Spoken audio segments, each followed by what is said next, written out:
Imaginez un restaurant chic, aux murs recouverts de boiseries claires, où le parfum des plats raffinés se mêle au tintement des verres. Ce soir-là, la salle était comble. Les clients savouraient leur dîner dans une atmosphère feutrée, jusqu'à ce qu'un éclat de voix vienne briser le calme. À une table du centre, un homme élégant, costume sombre, cravate parfaitement ajustée, tapait du doigt sur une assiette comme s'il frappait un coup de marteau. Son nom était Monsieur Lambert, un riche homme d'affaires habitué à être servi et obéi. Sa voix résonnait fort, assez pour que tout le restaurant s'arrête un instant de respirer. « C'est une honte » lança-t-il. Il pointait la nourriture du doigt. « Je viens dans un restaurant de ce standing pour manger de la perfection. Pas ça. » Face à lui, une femme en tablier blanc, silhouette mince mais regard lourd de fatigue, restait immobile. Clara, serveuse et aide-cuisinière, fixait le sol. Ses mains tremblaient légèrement, mais elle ne laissait pas transparaître ses émotions. Elle savait que la moindre parole risquait d'aggraver la situation. Lambert, lui, prenait plaisir à prolonger son humiliation. « Regardez-moi cette assiette. C'est froid, mal présenté. Est-ce que vous croyez que je paie pour être traité comme un vulgaire client de cantine ?» Les autres convives chuchotaient. Certains détournaient les yeux, gênés, d'autres observaient avec curiosité, presque fascinés par la violence verbale qui se déroulait sous leurs yeux. Clara, d'une voix douce mais ferme, osa enfin répondre. « Monsieur, je suis désolé si le plat ne vous convient pas. Je peux demander au chef de... » Mais il la coupa brutalement. « Taisez-vous. Je ne veux pas d'excuses, je veux de la compétence. Et si vous n'êtes pas capable de faire votre travail, vous n'avez rien à faire ici. » Chaque mot claquait comme un fouet. Le visage de Clara se crispa, mais elle resta debout, droite, malgré l'humiliation. Ce que personne dans cette salle ne savait, c'est que Clara travaillait ici depuis des années. Elle s'occupait de tout en silence, des cuisines en ébullition, des tables bondées, des clients impatients. Et ce soir, malgré ses efforts, elle s'était retrouvée face à l'homme le plus arrogant qu'elle ait jamais croisé. Un long silence suivit. On aurait pu entendre tomber une fourchette. Puis, une voix s'éleva d'une autre table. « Monsieur, je crois que vous exagérez. » Tous les regards se tournèrent vers un homme d'un certain âge, assis seul avec un simple plat devant lui. Il n'était pas vêtu de luxe, juste une veste usée et des yeux d'une grande sincérité. « Cette femme travaille dur. Je viens souvent ici. Je la vois courir du matin au soir, toujours souriante malgré la fatigue. Ce plat que vous critiquez, moi, je le trouve très bien. Et je suis sûr qu'il a été préparé avec soin. » Lambert éclata de rire, méprisant. « Qui êtes-vous, vous, pour me donner des leçons? Un client de seconde zone qui croit que la médiocrité est acceptable. » Mais l'homme âgé ne se laissa pas intimider. Il continua, calmement. « Vous avez de l'argent, monsieur. Beaucoup d'argent, je suppose. Mais ce que vous n'avez pas, c'est du respect. Et sans respect, la richesse n'a aucun goût. » Un murmure parcourut la salle.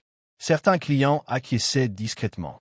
D'autres se sentaient enfin autorisés à briser le silence. Une femme, à une autre table, ajouta. « C'est vrai. Clara est toujours là pour nous.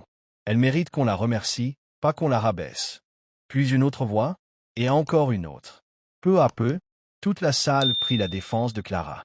Des dizaines de regards se posèrent sur elle, non plus avec pitié, mais avec reconnaissance. Clara, émue, sentit ses yeux se remplir de larmes.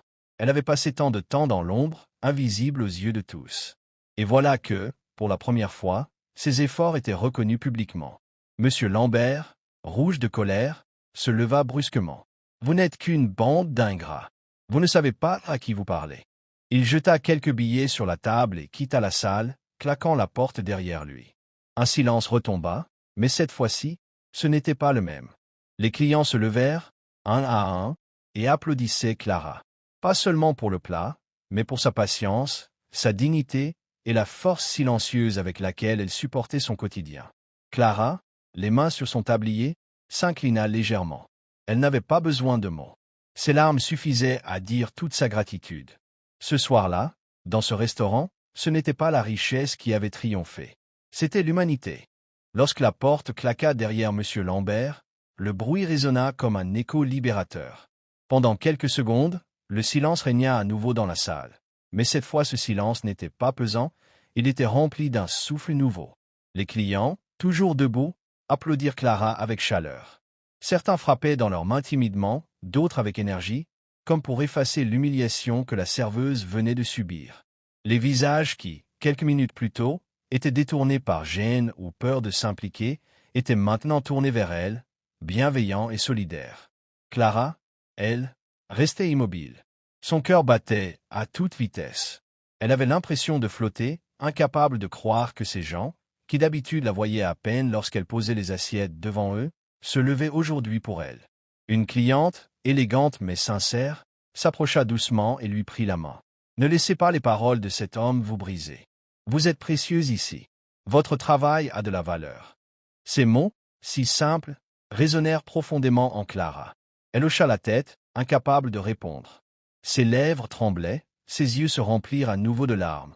Mais cette fois ce n'étaient plus des larmes d'humiliation. C'étaient des larmes de reconnaissance. Dans la cuisine, le chef avait tout entendu. Un homme sévère, rarement souriant, mais profondément juste. Il sortit de derrière les fourneaux, s'essuya les mains sur son tablier, et vint se placer aux côtés de Clara. Sa voix grave, habituée à donner des ordres, résonna avec douceur cette fois. « Clara, tu n'as pas idée à quel point je suis fier de toi. Tu supportes trop de choses sans rien dire. Mais ce soir, tout le monde a vu qui tu es vraiment. » Il posa une main sur son épaule, comme un père protecteur. « À partir d'aujourd'hui, je ne veux plus que tu restes dans l'ombre. Tu mérites d'être mise en avant, et pas seulement pour ton travail. Tu as une force intérieure que peu de gens possèdent. » Les clients applaudirent encore, et Clara sentit sa poitrine se serrer sous l'émotion. Mais la soirée ne s'arrêta pas là. Après le départ de M. Lambert, l'ambiance du restaurant changea complètement. Les gens, au lieu de reprendre simplement leur repas, se mirent à discuter, à échanger entre tables. Comme si l'acte d'un seul homme méprisant avait réveillé, chez tous, le besoin d'humanité. Certains partagèrent des anecdotes sur leurs propres humiliations au travail, sur les fois où ils avaient été rabaissés par des supérieurs ou des clients injustes. D'autres évoquèrent des personnes invisibles de leur quotidien, des caissières, des chauffeurs, des serveuses qu'ils promettaient de regarder autrement, désormais. Clara, en silence, écoutait ces voix s'élever autour d'elle. Pour la première fois, elle se sentait au centre, non pas comme un objet de moquerie, mais comme une source d'inspiration. Plus tard dans la soirée, quand le restaurant commença à se vider, l'homme âgé qui avait pris sa défense s'approcha d'elle. Il avait attendu que tout le monde parte, comme s'il voulait lui offrir un moment à elle seule. « Mademoiselle, dit-il avec un sourire bienveillant, ne laissez jamais un homme comme celui de ce soir définir qui vous êtes. Vous valez bien plus que son mépris. » Clara, timidement, demanda. « Pourquoi? Pourquoi avez-vous parlé pour moi? Vous ne me connaissiez pas. » Il la regarda droit dans les yeux. « Parce que le silence est parfois complice. Et je refuse de l'être. J'ai vu dans vos yeux que vous étiez blessé. Et personne ne mérite d'être brisé ainsi devant des étrangers. » Clara sentit ses larmes couler librement cette fois. Elle n'avait pas seulement trouvé des clients compatissants, elle avait trouvé, dans ce vieil homme, une sorte de protecteur inattendu, une voix qui avait brisé sa solitude. Cette nuit-là, en rentrant chez elle, Clara marcha longtemps sous les lampadaires de la ville. Le froid caressait son visage, mais son cœur était étrangement réchauffé. Les mots résonnaient encore dans sa tête. « Vous valez plus que son mépris. » Elle repensa à toutes les années passées dans ce restaurant, à toutes les humiliations qu'elle avait encaissées en silence, aux sacrifices qu'elle avait faits pour survivre. Mais ce soir, pour la première fois, elle n'avait pas le sentiment d'être une simple serveuse invisible. Elle avait le sentiment d'exister. Et elle se fit une promesse. Plus jamais elle ne laisserait quelqu'un lui faire croire qu'elle n'avait pas de valeur. Le lendemain matin, Clara se réveilla avec une sensation étrange. Elle avait mal dormi, le souvenir de la scène tournait encore dans sa tête, mais au fond d'elle brûlait une flamme nouvelle. Elle n'était plus la même. En entrant dans le restaurant, elle craignait que tout redevienne comme avant, que l'incident de la veille soit balayé par la routine. Mais à sa surprise, l'atmosphère n'était pas la même. Dès qu'elle franchit la porte, ses collègues l'accueillirent avec des sourires sincères. « Clara, tu as été incroyable hier soir. Tu sais, on aurait tous voulu avoir ton courage. Merci d'avoir tenu tête à l'injustice, même sans parler. » Clara, gênée, hocha la tête. Elle n'avait pas eu l'impression d'avoir été courageuse. Elle avait simplement supporté. Mais ce que les autres avaient vu en elle, c'était la dignité d'une femme qui ne plie pas malgré la douleur. Le chef, lui, n'avait pas oublié sa promesse. Devant toute l'équipe, il déclara « À partir d'aujourd'hui, Clara ne sera plus seulement une serveuse. Elle devient responsable de salle. Elle mérite ce poste plus que quiconque. La nouvelle fit l'effet d'une bombe. Certains applaudirent, d'autres restèrent bouche bée. Clara, elle, eut les yeux écarquillés. « Chef, je ne sais pas si je suis prête. »« Tu le es, répondit-il avec fermeté. Hier, tu as prouvé que tu avais plus de force que beaucoup ici. Et c'est exactement ce dont nous avons besoin. » Les jours passèrent, et une transformation s'opéra. Clara, qui avait toujours marché la tête baissée, commença à relever le menton.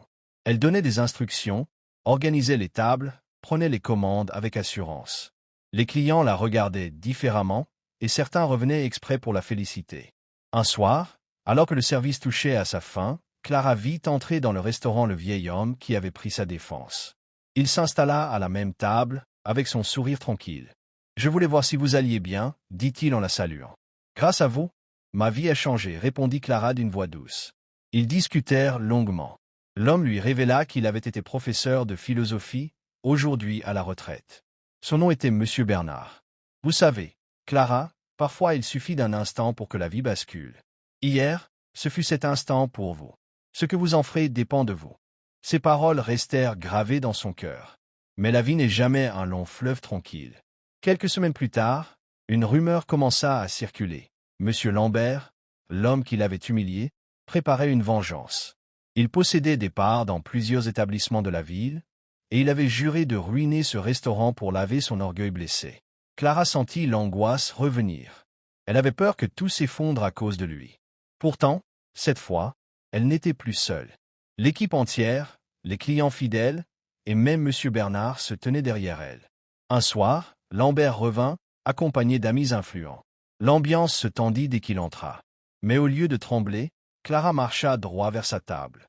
Elle posa devant lui une assiette préparée avec soin, planta son regard dans le sien et dit calmement : « Monsieur, je ne suis pas ici pour vous plaire.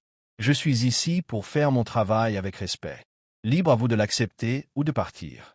Mais sachez une chose, plus jamais vos paroles ne me feront baisser les yeux. » Le silence fut total. Même les amis de Lambert semblaient mal à l'aise. L'homme, pris de court, balbutia quelques mots, puis détourna les yeux. Pour la première fois, il comprit qu'il n'avait plus aucun pouvoir sur elle. Clara repartit vers la cuisine, le cœur battant, mais fière. Elle venait de fermer définitivement la porte à ses peurs. Cette nuit-là, en rentrant chez elle, elle regarda le ciel étoilé et pensa à tout ce chemin parcouru. Elle se dit : « Je n'ai peut-être pas de richesse, mais j'ai quelque chose qu'aucun argent ne peut acheter, la dignité. » Et cette dignité allait désormais guider chacun de ses pas.